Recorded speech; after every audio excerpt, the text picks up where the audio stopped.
Well, hello there. I'm JamesAtGames, and if you're watching this video, you are watching my remaster of Season 1, Episode 1. This is the worst intro I've ever done, but that's okay, we're going to roll with it. So when I first started JamesAtGames, I had my original channel, which is the one that you're watching on here, and it was more just Let's Plays and stupid random shit, and just, like, it wasn't really a cohesive image. So what I wanted to do was I wanted to start another channel and have that channel be my cohesive, serious, scripted, edited, blah, blah, blah. Fortunately, that channel crashed and burned.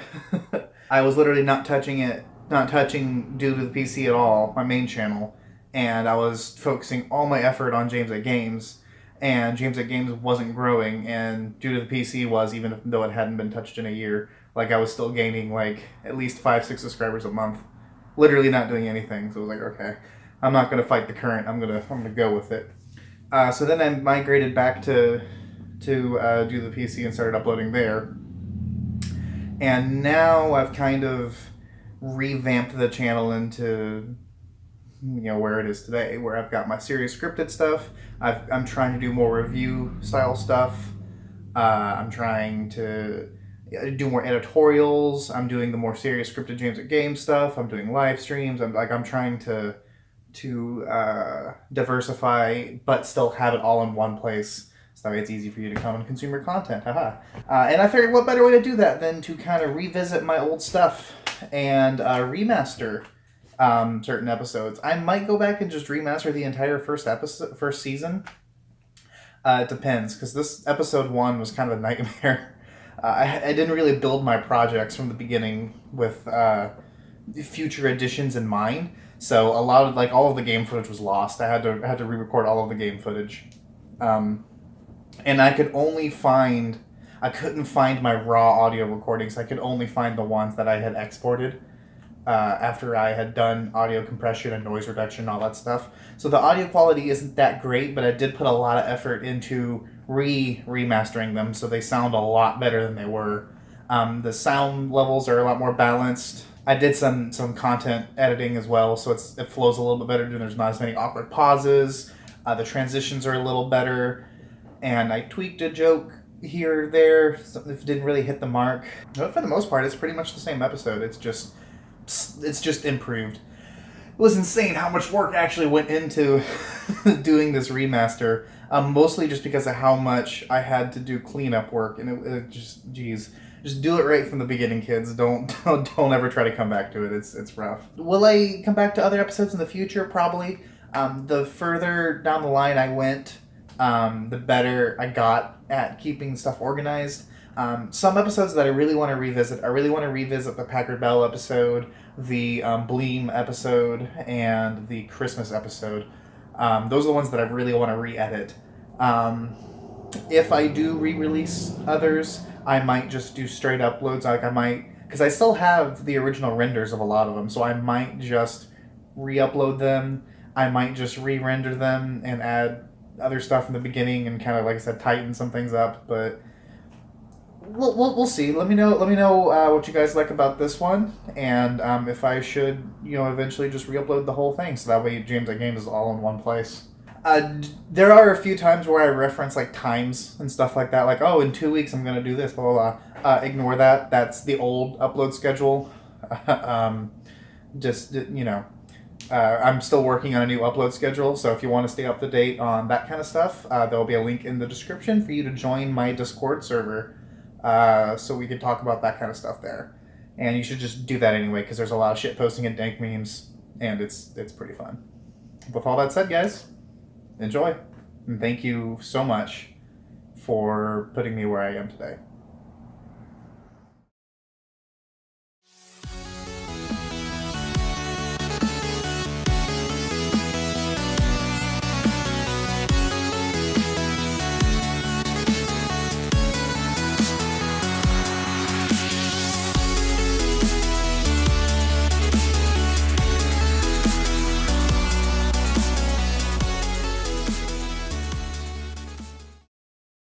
If you grew up in the late 80s and early 90s, chances are good that you have heard of Doom.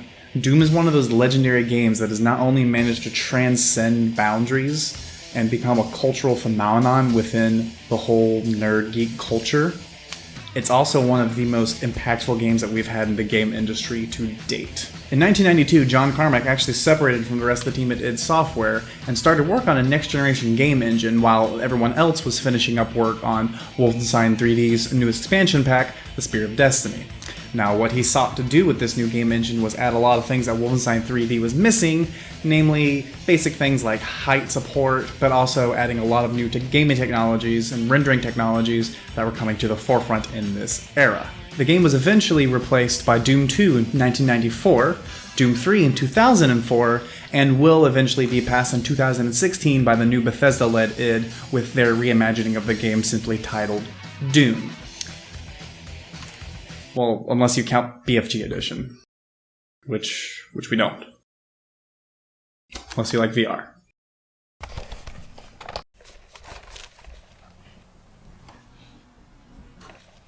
I can't see anything! The game would eventually go through many tweaks before we got what we know today as Doom, but that doesn't mean that what we actually got was an inferior product. In fact, Doom actually invented a lot of things that modern games still use, like the binary space partitioning format, or BSP, still used in games like Unreal Engine 3, it's even used in Halo games, pretty much any 3D game, it's a very efficient format. Online network multiplayer, cooperative and competitive. Even some terms like frags that id Software coined, still in use today. And you also can't forget the thriving modding community that Doom was actually built from the ground up to help support, because a lot of people were making mods for Wolfenstein 3D, they were clunky, they were hard to do. id Software set out from the very beginning to make a very easily accessed, very fleshed out, very involved editor, and also built their game from the ground up using the WAD format to make it incredibly easy to rip stuff out, throw stuff, new stuff in, plug and play. It's actually really cool. And you can see a lot of that influence in modern games, like great examples are the Call of Duty engine whenever it comes to modifications, Fallout, any Bethesda game really for that matter. The list goes on from there.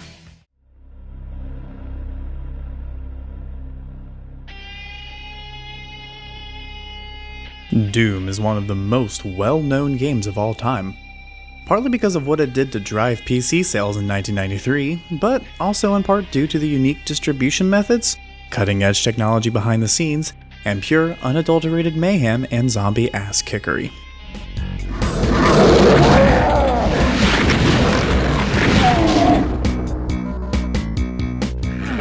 Originally released in what modern gamers would call an episodic format, the Ultimate Doom originally comprised of 3 episodes of content: Knee Deep in the Dead, The Shores of Hell, and Inferno, with the first episode being distributed completely free of charge as shareware, and a 4th episode being added after Doom 2's release.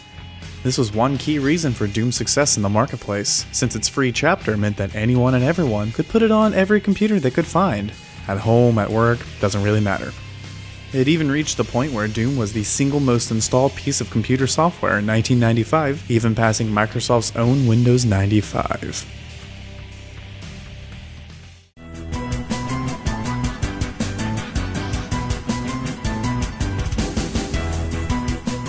Doom pioneered and innovated in many things we know today in modern gaming, such as popularizing the first-person shooter genre, sprawling maze-like levels, powerful feel-good weaponry, competitive and cooperative over-the-internet gaming, and complete flexibility for end-user modification. In fact, Doom became so popular after the release, and people were playing multiplayer so much, that shortly after it came out, John Carmack himself got an angry phone call from a network administrator. Doom had taken out his entire network because of John's limited networking experience with IPX, leaving the game with a not very well thought out networking strategy, to the point that a few dozen people playing Doom could actually end up crippling an entire network of thousands of PCs. Doom also brought competitive gaming to the forefront and introduced many mechanics and terminology for multiplayer still in use today, such as frags. John Romero himself was actually coined as inventing the phrase deathmatch. In 1993, Doom was originally released for the Windows DOS operating system and was targeted for Class 386 processors or better. Nowadays, however, it's an entirely different story. Due to Doom being open sourced in the late 90s, people have taken to porting Doom to every system under the sun. While it's out of the scope of this video to review every single version of Doom, I will however talk about one particular open source version which happens to be my favorite, Xandronum. I personally like Xandronum because it's a very fleshed out source port that just works. It's got a lot of rendering options, it's got a lot of render paths so I can pick OpenGL software, all that cool stuff. It's very robust mod support. It's GZ Doom based, so pretty much any mod works with it.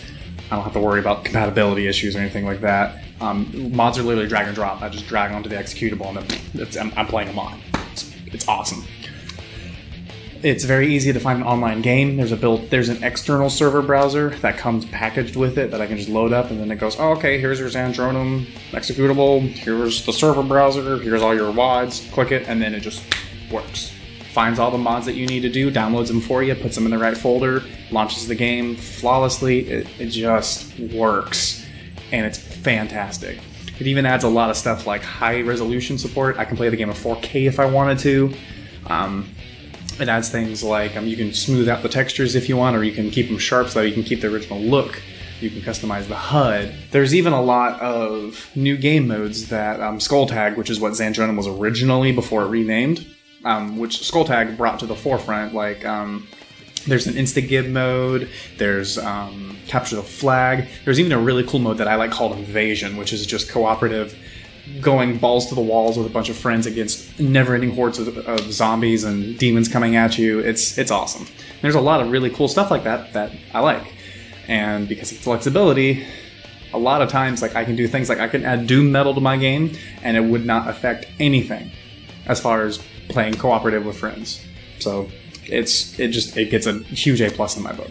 Oh yeah, and as an aside, it's actually really embarrassing how much flexibility Xandronum has as a game engine. Because when you stop to consider the fact that a free to download and even free to play, if you can find a shareware version of Doom or even something like Free Doom, has millions and millions and millions of options. I mean, I'm talking retarded, simple, like in-depth stuff, like customizing your HUD, making it bigger, smaller, making different options in your HUD bigger, smaller, changing the color, changing, handicap, changing the color of your weapons whenever you're firing the railgun, character sprite customization. The list goes on. It's mind-blowing to me how a game that's 23 years old at this point, living on through these source mods, has the flexibility, the power, and the adaptability that modern games just simply don't have. Great example. Let's look at Call of Duty's option menu. It's pretty. Let's look at Xandronum's option menu. One of Xandronum's options menu. Just one. Do you see my point now? And the optimizations and the engine flexibility goes way beyond that. Like I can play this game on my desktop and get into the thousands of FPS even when I'm playing on 4K, okay? This engine is, granted it is because it's so old, but this game is so robust and so well done that even my Chromebook can run this game and get over 60 FPS. Yes, this piece of this is an Acer C027 or C207 or something. It's a piece of shit. Even as far as Chromebooks go, this was like Gen 1.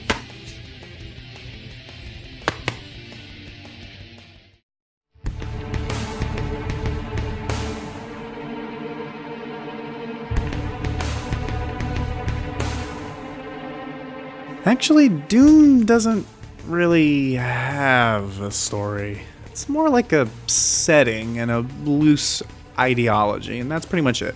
Not that that's a bad thing, but if you're coming here looking for Hideo Kojima level of detail, you're going to be very disappointed.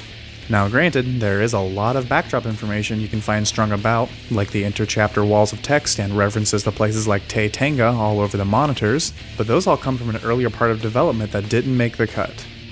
If you're interested in reading about these things though, you might want to look up the Doom Bible. It's a very interesting peek behind closed doors at the thought processes and design behind Doom.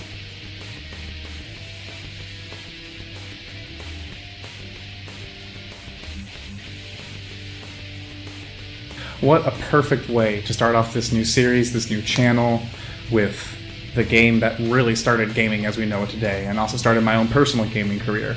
I have so many memories of growing up playing Doom on my Class 386 growing up that it's completely unreal. I have memories of going to my grandmother's house and on her Windows 95 computer playing Doom 2, like a crap ton. A metric crap ton. Now, most people when they're doing these kind of videos, they'll give like a score, or they'll be like, oh, you should play this, or you should, whatever. I'm gonna keep things really simple for this video. Like, seriously, I bought the id Complete pack, which contains Doom, Ultimate Doom, Doom 2, Quake 1, 2, and 3, I believe, Heretic, Hexen, the Keen Complete pack, a lot of games, a lot of classic id games. I think I bought it during a winter sale for like less than $8. So you really have no excuse to not go out and play this game if you haven't already. It's really awesome because you can play this game on any platform that you really want to, with all of this open source platform and all of the community behind it. Like, for example, you don't have a gaming computer, don't have a laptop, you have an Android phone, but you don't really like gaming, so play it on your printer. Or, better yet, steal an ATM and play it on that.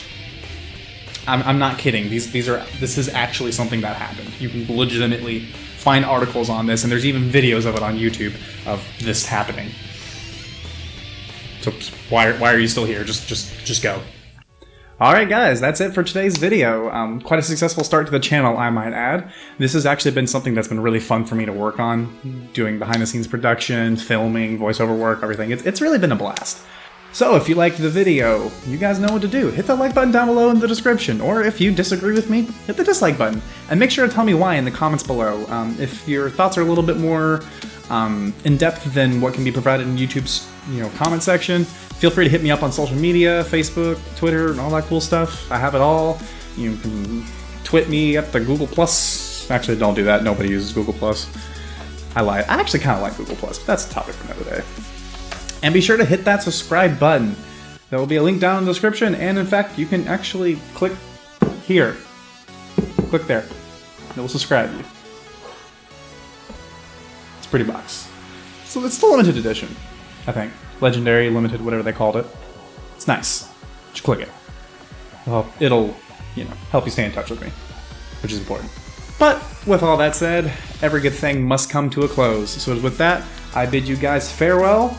And if you want to see anything more from me, you can check out my other channel. You can click that eye up in the corner to see a video from there. If you want to stick around, hit that subscribe button, and I will see you guys in 2 weeks. Adios.